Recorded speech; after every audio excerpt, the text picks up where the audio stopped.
মা তাড়াতাড়ি ভাত দাও। এই তো দিচ্ছি, দেখো প্রথমেই পড়ে গেল পাতে গরম গরম সাদা ভাত, হাতে দিলাম শসা আর দিলাম পেঁয়াজ আর একটা কাঁচা লঙ্কা দিলাম। আজকে অনেক হিউজ মেনু, আজকে খেয়ে শেষ করতে পারবি না। বাকি দেখবি এখান থেকে এই পর্যন্ত আমি লাইন দিয়ে দিয়েছি। দিয়ে দিলাম কুদ্রির ভাজা, এটা না খেতে তুই ভালোবাসিস, একটু বেশি করে দিলাম। দিয়ে দিলাম আলু সোয়াবিনের একটা তরকারি,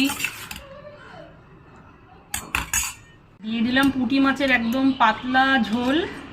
শীতকালে পুঁটি মাছ আনলে এরকম পাতলা ঝোল করি, শুধু জিরে বাটা দিয়ে আর ধনে পাতা দিয়ে। এই রেসিপিটা খেতে দারুণ দারুণ লাগে। এবার দিলাম পুঁটির ঝাল। আজকে পুঁটি মাছের দুটো আইটেম করেছি, একটা ঝোল করেছি একটা ঝাল করেছি। কি করবো, এত ভালো পুঁটি এনেছে, একরকম মনে হলো দু রকমই করি।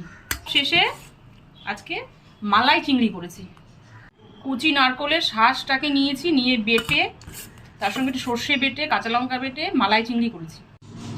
দিয়ে দিলাম ব্রোকলির তরকারি, আলু সোয়াবিনের তরকারি, সাথে দিয়ে দিলাম পুঁটির ঝাল, পুঁটির ঝোল, দিয়ে দিলাম মালাই চিংড়ি, সবশেষে দিয়ে দিলাম জলপাইয়ের চাটনি। নাও, বৃহস্পতিবার একদম জমজমাট থালি পুরো রেডি। এবার একদম খেতে বসে পড়ো। থালিতে না আজকে 7 রকমের আইটেম আছে। নাও শুরু করো।